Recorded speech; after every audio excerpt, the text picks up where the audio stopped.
کامل خان ممتاز ماہر تعمیرات ہیں اور لاہور شہر کے رہائشی بھی درختوں کی بیجا کٹائی سے لے کر غیر قانونی تعمیرات، اورنج لائن اور میٹرو بس منصوبوں میں ماحولیاتی نقائص پر توجہ دلانے میں بھی پیش رہے ہیں۔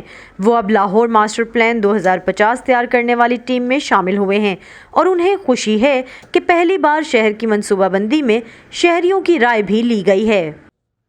سب کی مشترکہ رائے تھی کہ ہمیں لاہور چاہیے انسانوں کے لیے، موٹروں کے لیے نہیں چاہیے، جس میں ہر شہری کے پیدل چلنے کے فاصلے پہ تمام ضروریات زندگی کی میسر ہوں، اور وہ صرف رہائش کے لیے نہیں، روزگار بھی ہو۔ تو zero urban area expansion, 100% recycling, zero carbon footprint, pedestrianize circulation, اس طرح کے موٹے اصول۔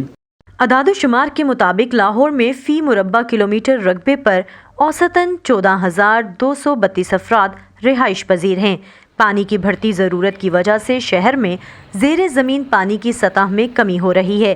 سفری سہولتوں کی کمی سے لے کر ٹریفک کا دباؤ اور ماحولیاتی آلودگی شہریوں کے ساتھ ساتھ متعلقہ اداروں کے لیے بھی پریشانی کا باعث ہیں۔ انہی مسائل کے حل کے لیے لاہور ڈیولپمنٹ اتھارٹی نے شہر کا ماسٹر پلان 2050 تشکیل دیا ہے، جو 1970، 80 اور 2004 کے بعد لاہور کا چوتھا جامع پلان ہوگا۔ اس دفعہ تو لاہور کے 49 ماسٹر پلان بنے ہیں۔ یہ خالی لاہور کا نہیں بنا، شیخ عبرے کا بنا ہے، قصور کا، ننکانہ کا، تاکہ اس کی آبادی کو وہیں کیٹر کیا جا سکے، اور ساتھ اس کے ٹرانسپورٹ کا میکینزم دیا ہے۔ سب سے پہلے تو ہم لوگوں کو کہہ رہے ہیں کہ جو جگہیں خالی ہیں وہاں پہ انسینٹیوائز کریں گے ان کو کہ وہاں پہ اپنی وہ رہائش یا کمرشل ایریاز بنائیں۔ جہاں پہ وسائل موجود ہیں، سیوریج، سینیٹیشن کے ایشوز کیٹر فار کر سکتے ہیں، وہاں ورٹیکل ایکسپینشن ہو۔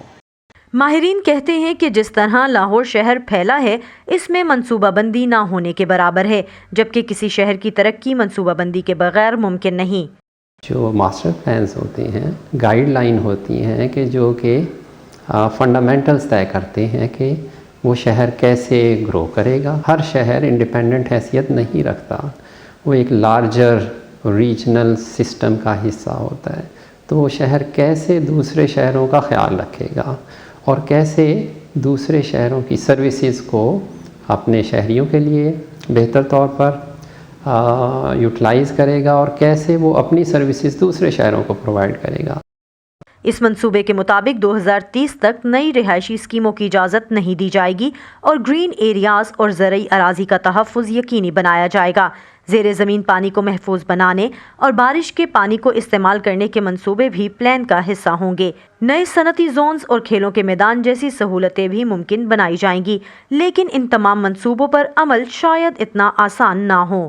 سوچیں، آپ کہیں کہ جی شہری رقبہ نہیں بڑھنا، یہ تو سارے آپ کے اوپر بگ گنز آ جائیں گی کہ یہ کیا کہہ رہے ہیں، ہم تو انویسٹ کرنا ہے، پیسے کرنا ہے۔ جو بڑی جہاد ہمیں کرنا ہوگی وہ سیاستدانوں کو، سرمایہ داروں کو، ڈیولپرز کو، سب کو سمجھانا ہوگا کہ بھائی یہ آگے نہیں چل سکتا۔ تو یہ سب چیزیں مل کے کر سکتے ہیں۔ ماہرین پر امید ہیں کہ اس منصوبے سے صوبے بھر میں شہروں کی حد بندیاں ممکن ہو سکیں گی اور لاہور سے ملحق تمام شہروں میں صحت، تعلیم اور روزگار کے ایسے مواقع پیدا کیے جائیں گے جس سے نقل مکانی کے باعث کسی ایک شہر پر پڑنے والا بوجھ کسی حد تک کم ہو سکے گا۔ Saman Khan, voice of America, Lahore.